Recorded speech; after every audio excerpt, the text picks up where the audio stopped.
Ram Singh second लंबे समय तक जयपुर के राजा रहे, 1835 से 1880 के बीच में।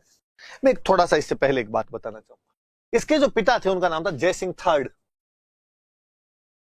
हमने नहीं पढ़े बीच में। जय सिंह थर्ड नाम के पिताजी थे। जय सिंह दो पढ़ लिया हमने, मिर्जा राजा जय सिंह फर्स्ट है, सवाई जय सिंह सेकंड है, और राम सिंह सेकंड के जो पिता थे ये जय सिंह थर्ड, सॉरी मैं थर्ड बोल रहा हूं, सेकंड लिख रहा हूं, जय सिंह थर्ड। कहते इनका मर्डर हुआ था, राजमहल के लोगों ने मर्डर कर दिया था। उस मर्डर में नाम आया था एक महिला का, रूपा बडारण नाम करके महिला थी। बडारण अक्सर जो अंदर महिलाओं के रहने का जो स्थान होता, रन्नीवास बोलते हैं, अंतःपुर बोलते हैं, या मुगल उसको हरम बोला करते थे, उसकी जो हेड हुआ करती थी तो अक्सर वो बडारणे हुआ करती थी। तो रूपा बडारण नाम की महिला थी और कहते हैं उनका नाम आया था, तो रूपा बडारण केस ही कहा जाता उसको। इस केस की जांच करने के लिए दो अंग्रेज अफसर आए। एक का नाम था ओलविज, एक का नाम था ब्लैक। था गोरा, नाम ब्लैक है। जांच करने के लिए आए हुए, जनता में थोड़ा उग्र था, भाई हमारे राजा को मार दिया, हमारे राजा को मार दिया। कुछ ऐसी अफवाहें भी उड़ रही थी कि मरवाने में अंग्रेजों का भी हाथ है। जनता टूट के पड़ी, ओलविज और ब्लैक पर हमला कर दिया। ओलविज तो भाग गया, ब्लैक को सल्टा दिया। तो कोई पूछेगी जयपुर की जनता ने कौन से अंग्रेज को मार दिया था? कैप्टन ब्लैक जो थे उसको मार दिया था। रूपा बडारण मामले की जांच करने के लिए आए हुए थे, जो कि जय सिंह तृतीय की हत्या से संबंधित मुकदमा था। ओलविज घायल हो गया था और ब्लैक को मार दिया था उसके अंदर। राम सिंह बहुत छोटा था, तो माइनर एज के अंदर राजा बना दिया गया था इसको, इसीलिए इतना लंबा शासनकाल हो गया, 35 साल तक। 45 साल हो जाएंगे ना, 45 साल तक लगभग राजा रह के चला गया। तो अंग्रेजों से संधि के बाद में अंग्रेज एक ये भी करते कि यदि राजा छोटा हुआ करता तो अब शासन कौन संभालेगा? तो अंग्रेज कहते भाई हमारी जिम्मेदारी है। संधि का मतलब यह है कि राजा और उसके उत्तराधिकारी होंगे, उनकी सुरक्षा की जिम्मेदारी हमारी है, इसलिए उसके राज्य की जिम्मेदारी भी हमारी है। तो अब राम सिंह सेकंड जब तक बड़ा नहीं हो जाता है तब तक शासन हम संभाले, मतलब हमारी तरफ से एक आदमी रहेगा, वो देखेगा ये सारे मैटर, ये देखेगा। तो अक्सर होता यह था कि राज परिवार के 5 आदमियों को लेके काउंसिल बना लेते, एक अंग्रेज यहां पर आ जाता और उनकी सहायता से शासन चलता रहता है यहां पर। पहले ये काम राज परिवार के सदस्य ही किया करते थे, राजमाताएं कर लिया करती थी अक्सर, पर अब वो साथ में अंग्रेजों वाली एंट्री और हो गई। तो अंग्रेजों ने राम सिंह सेकंड का गार्जियन जिसको बनाया, संरक्षक जिसको बनाया, उसका नाम था जॉन लुडलो। गार्जियन थे, संरक्षक थे, बहुत भला आदमी बेचारा। गोरे वैसे भी बहुत भले होते हैं, अंग्रेजों से ज्यादा अच्छा इस दुनिया के अंदर कोई नहीं हुआ होगा। जॉन लुडलो तो उनमें एक्सट्रीम है। जयपुर में खूब सारी कुप्रथाओं पर, जो बैड कस्टम्स थे, उन पर रोक लगाई। जैसे इसने सती प्रथा को बैन करवाया था उस समय जयपुर में, इसने समाधि प्रथा को बैन किया था, कानून बना दिए बाकायदा। समाधि प्रथा, सती प्रथा तो आप समझते हो, सती प्रैक्टिस, कि भाई पति की मृत्यु के बाद में जो पत्नी होती थी वो पति की लाश के साथ जिंदा जल जाया करती थी, इसको तो सती प्रथा कहते थे। हालांकि अपने सवाई जय सिंह के बाद में यहां पर कम हो गई थी, फिर भी इक्का दुक्का घटनाएं होती रहती थी। बाकायदा कानून बनाया 1844 में और कहा भाई नहीं, अब पूरी तरीके से बंद की जाए। ऐसे समाधि प्रथा, कि हिंदुओं में यह प्रथा थी कि अक्सर जो संत सन्यासी टाइप के, महापुरुष टाइप के लोग हुआ करते थे, वे अपने अंतिम समय को जब नजदीक जानते कि भाई अब 6 दिन आया है, तब जमीन में खड्डा खुदवाते और उसमें बैठ जाते, तो मिट्टी डाल दो, समाधि ले लिया करते। और हमने ऐसे लोगों को महापुरुष माना है। जाम्बोजी महाराज, जसनाथ जी महाराज, रामदेव जी महाराज हमारे लिए लोक देवता है, पूजनीय, सम्माननीय, प्रातः स्मरणीय रहे हैं। सामाजिक मूल्य, प्रथाएं समय के साथ रूप बदलती है, कई बार विकृत हो जाती है। फिर किसी समय में यदि कोई चीज अच्छी रही हो जरूरी नहीं कि बाद में भी वो अच्छी रहे। समय बदलता है तो उसके सामाजिक मूल्य बदल जाते हैं। किसी समय हमारा सामाजिक मूल्य यह था कि हम जॉइंट फैमिलीज के अंदर रहा करते थे सारे के सारे। अब जॉइंट फैमिलीज नहीं, अब न्यूक्लियर फैमिली देखने को मिल जाती। अब का सामाजिक मूल्य यह है। हो सकता है आने वाले सालों में जो मैं अक्सर बताता हूं वो भी हो कि बेटी बेटा भी साथ नहीं रहे, 16 साल के होते ही मम्मी पापा कहेंगे अच्छा चलता हूं, बाहर डेरा बसाए अपना। किसी टाइम में अरेंज मैरिज ही हुआ करती थी, धीरे धीरे लव मैरिज के प्रावधान आए, लिव इन रिलेशनशिप क्या है। अलग अलग दौर के अलग अलग सामाजिक मूल्य हैं। क्योंकि अंग्रेज यूटिलिटेरियन थ्योरी में विश्वास करते थे, उपयोगितावाद के सिद्धांत में विश्वास करते थे। वह नियम, वह वस्तु, वह कानून, वह रीति, वह ट्रेडिशन जिसकी यूटिलिटी है उसको कंटिन्यू किया जाए, और जिसकी यूटिलिटी नहीं है उसको खत्म कर दिया जाए। और उनको लगा यार किसी ह्यूमन रिसोर्स को इस प्रकार से यू जमीन के अंदर गाड़ देना सुसाइड हुआ ना। और उन्होंने समाधि प्रथा पर रोक लगा दी थी हमारे किसी टाइम में थी, हम उन सबको महापुरुष मानते हैं, पर अब अंग्रेजों ने यहां पे रोक लगाई तो धीरे धीरे अपने आप ही खत्म हो गई। समाधि प्रथा पे रोक लगाई। ह्यूमन ट्रैफिकिंग, मानव व्यापार, मानव की खरीद बिक्री। कोई किसी को खरीद के अपना नौकर रख सकता है, बंधुआ मजदूर बना सकता है। अक्सर जो बाबे होते थे वो छोटे बच्चे खरीद लेते कि इसको चेला बनाएंगे। अंग्रेजों ने इन सब चीजों पे भी रोक लगाई। नहीं साहब, ह्यूमन ट्रैफिकिंग नहीं कर सकते आप, मानव की खरीद बिक्री नहीं हो सकती, जो अब तो हमारे मूल अधिकार का भाग है, फंडामेंटल राइट्स में हम पढ़ते हैं उसको। इसी प्रकार कन्यावध, फीमेल इन्फेंटिसाइड। पहले बाई बाई को होते ही सल्टा दिया जाता था। लड़कियां रख के क्या करेंगे। शायद जब बाहर से हमले होने शुरू हुए थे, बाहर के हमलावरों के, भारतीय सनातन संस्कृति ये कहती थी भाई महिलाओं बच्चों के साथ में किसी भी प्रकार का दुर्व्यवहार नहीं किया जाना चाहिए, भले वो दुश्मन की हो। बाहर के जो लोग आए वो भारतीय संस्कृति को समझते नहीं थे, उन्होंने दुर्व्यवहार करने शुरू किए। धीरे धीरे ऐसी कुप्रथाएं आ गई कि साहब बच्ची को होते ही मार दिया जाए। कन्यावध हुआ करते थे। हम पढ़ते हैं कि हमारे राजाओं ने प्रयास करने शुरू कर दिए थे। हम बीकानेर में रतन सिंह पढ़ते हैं तब पढ़ा जाता है। पर अब अंग्रेजों ने बाकायदा कानून बनाए इनके लिए भी, और कानून बना के इन सबको समाप्त किया गया। हालांकि खत्म अब भी नहीं हुए, रूप परिवर्तन किया है उसने अपना। पहले कम से कम बाई को एक बार बाहर आके सांस लेने का मौका मिलता था। अत्याधुनिक हथियारों ने आपके बाई को पेट में खत्म करने का ही षड्यंत्र रच दिया है। बाहर सांस लेने का मौका ही नहीं दिया जाता है। धीरे धीरे यह भी समाप्त हो जाएगी।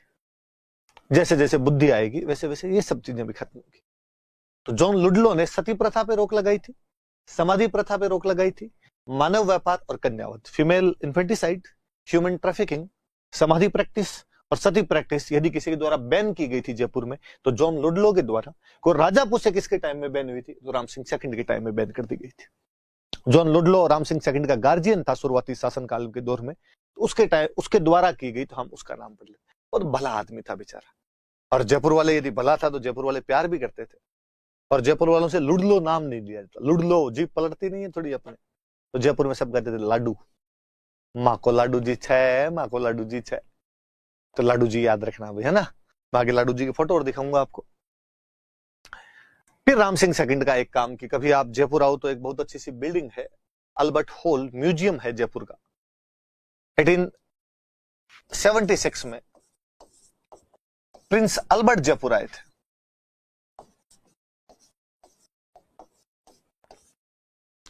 तो प्रिंस अल्बर्ट जब जयपुर आए, इनके अराइवल पे, इनके आगमन पे, उस समय उस बिल्डिंग की नींव रखी गई थी। प्रिंस अल्बर्ट को कहा कि पहला भाटा आप रखो, इसलिए उस बिल्डिंग का नाम क्या कर दिया गया, अल्बर्ट हॉल। म्यूजियम है। इसका जो वास्तुकार था, आर्किटेक्ट बोलते हैं अपने, उस बंदे का नाम था स्टीवन जैकब।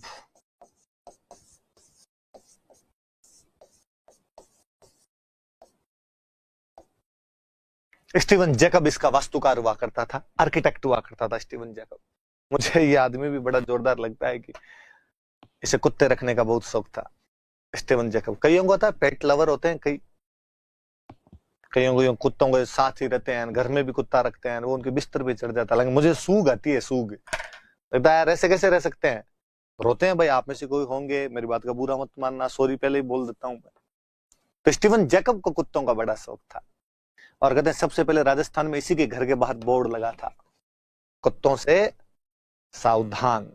तो स्टीवन जैकब का याद रखना भाई। राजस्थान पत्रिका में कोई आर्टिकल था तो मैंने पढ़ा था उसमें। हालांकि बिल्डिंग खत्म बहुत बाद में जाकर हुई थी। माधो सिंह सेकंड जब राजा बन गए थे तो 1887 में ये खत्म हुई थी।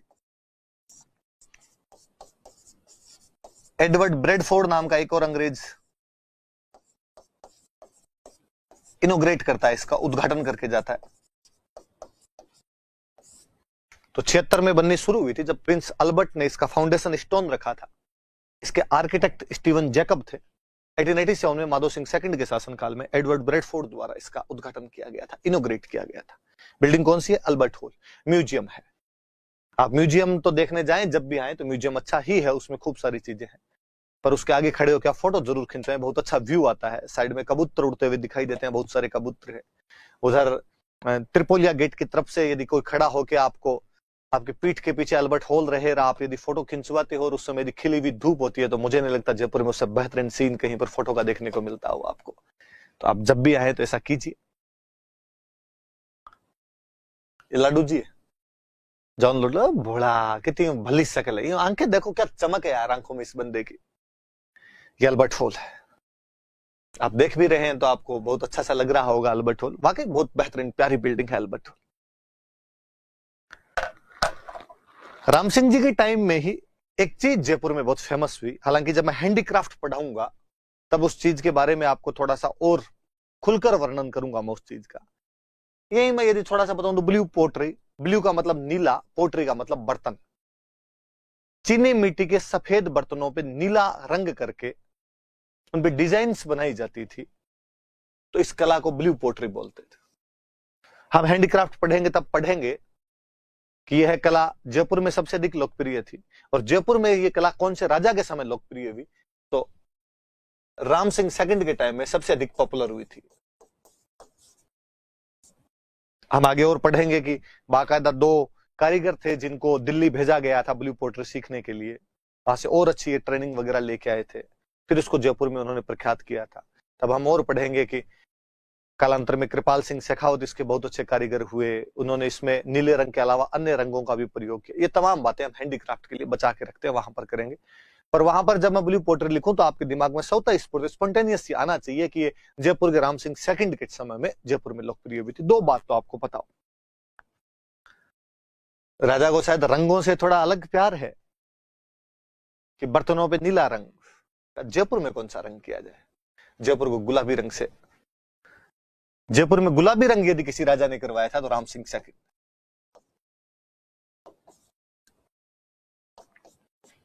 गुलाबी रंग करवा दिया था इन्होंने।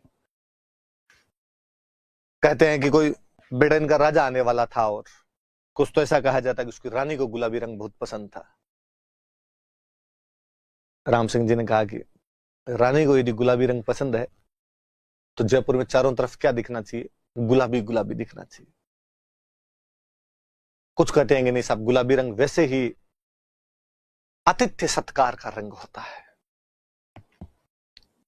अतिथि के सत्कार में गुलाबी रंग थोड़ा ठीक लगता है, तो इसलिए उन्होंने करवा दिया था। जो भी हो, पर गुलाबी रंग जयपुर में राम सिंह सेकंड ने करवाया था। कालांतर में एक राइटर हुआ स्टेनले रीड, ये इसको सबसे पहले पिंक सिटी कहता है। बुक है इसकी रॉयल टाउन्स ऑफ इंडिया, उसके अंदर स्टेनले रीड ने इसको सबसे पहले पिंक सिटी कहना शुरू किया था। जो पिंक सिटी वाली टर्म है ये इसके टाइम दी गई थी। मैं हिंदी मीडियम वालों को थोड़ा और बताना चाहूं कि इंग्लिश में अक्सर हम पिंक सिटी बोलते हैं, पिंक कलर याद भी हो जाता है, इसलिए अभिषेक बच्चन वाली कबड्डी की टीम का नाम भी पिंक पैंथर्स है। मैं एक बात बताना चाहूं कि वो वास्तव में गुलाबी रंग नहीं है, वो हल्का गुलाबी है। आपका दोस्त लाइट पिंक, एग्जैक्टली उसको हिंदी में बोलते हैं गेरुआ।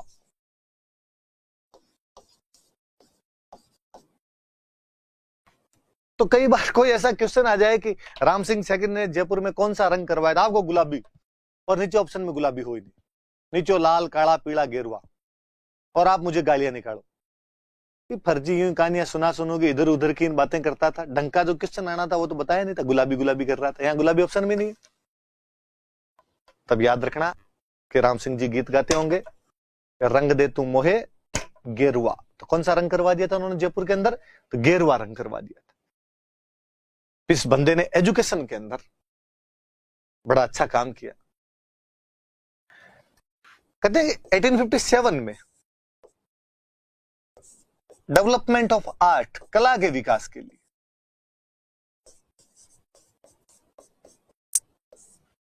लोगों को हाथ के काम सिखाए जाए, स्किल डेवलपमेंट किया जाए, उनको आर्ट सिखाई जाए। कोई मीनाकारी, कसीदाकारी, ब्लू पोट्री, हुनर सिखाया जाए उनको।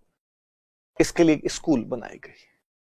फारसी भाषा में स्कूल वाला स्थान मदरसा हो जाता है, इसलिए उसका नाम था मदरसा ए हुनरी। कोई पूछे कि 1857 में कला के विकास के लिए राम सिंह सेकंड द्वारा कौन सी संस्था की स्थापना की गई थी, तो याद रखना मदरसा ए हुनरी है। हालांकि बाद में इसका नाम बदलकर कर दिया गया था।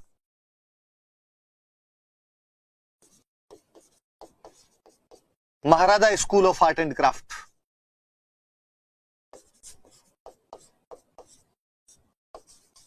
Maharaja school of arts and crafts. आजादी के बाद हमने इसका नाम बदलकर कर दिया, महाराजा की जगह कर दिया हमने राजस्थान। तो आजकल हम इसको कहते हैं Rajasthan school of arts and crafts. Art और क्राफ्ट सिखाया जाता है।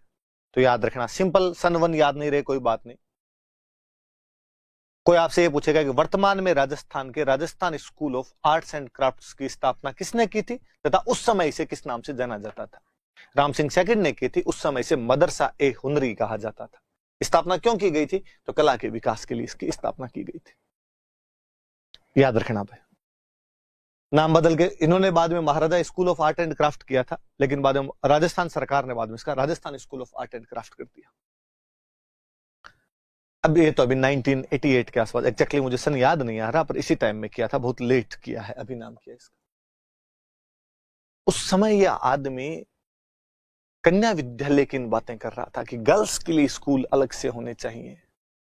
मुझे जयपुर वाले राजाओं का जब भी मैं ग्राफ देखता हूं तो मुझे लगता है यार क्या दूरदर्शी लोग थे यार। उस समय इन्होंने ऐसी बातें की थी। और कहते 1866 में एक बंगाली थे कांति चंद मुखर्जी,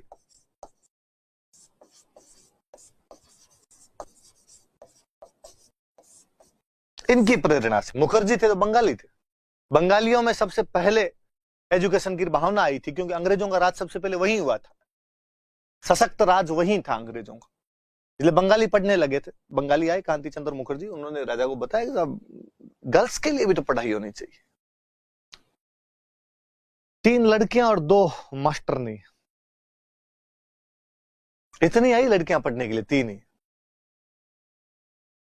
बंदे का जिगरा देखिए उसका, उसने कहा कि नहीं 3 आई तो कोई बात, स्कूल शुरू किया जाना चाहिए।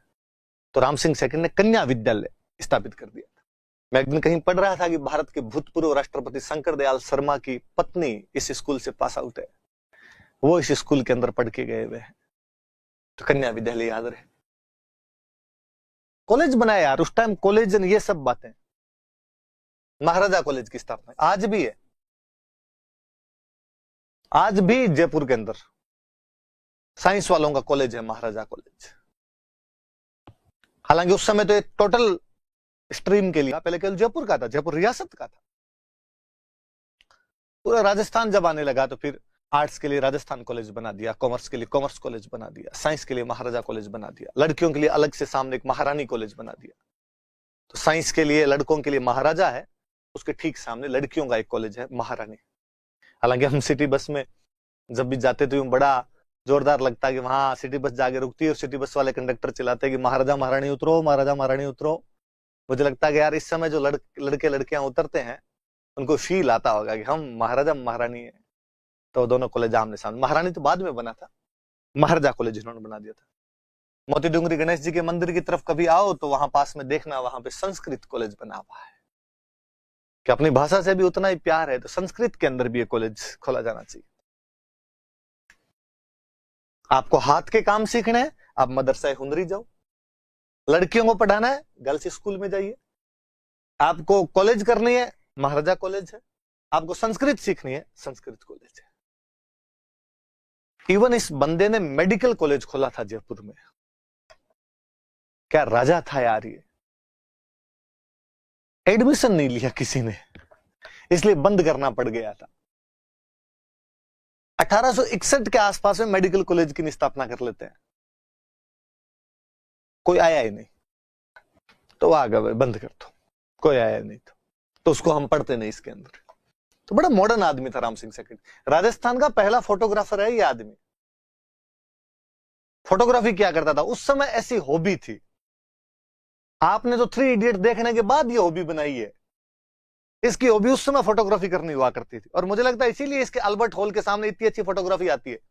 वो हमेशा मरा जहां उतरता है फोटो खींचने वाले के अंदर, ये क्या नहीं यहां फोटो खींच रहा है तो राम सिंह को याद कर रहा है, ये वाली फोटो तो अच्छी ही आनी चाहिए।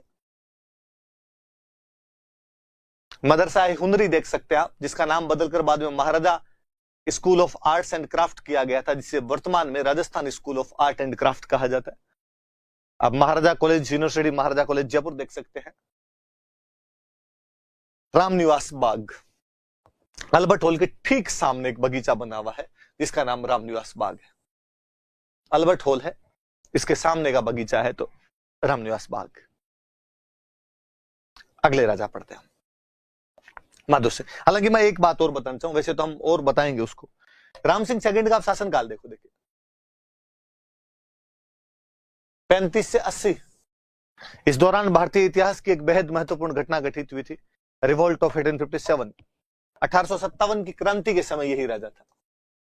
हालांकि जब क्रांति पढ़ेंगे तो मैं खूब सारी बातें और बता दूंगा, तो याद रहे यहां पे। वहां मैं और बताऊंगा आपको कि 57 की क्रांति में इसने क्या किया था क्या नहीं किया था, पर थोड़ा याद रखना, वहां इसकी थोड़ी भूमिका आएगी तो वहां बताऊंगा, वरना यहां बता दिए तो इंटरेस्ट खत्म हो जाएगा।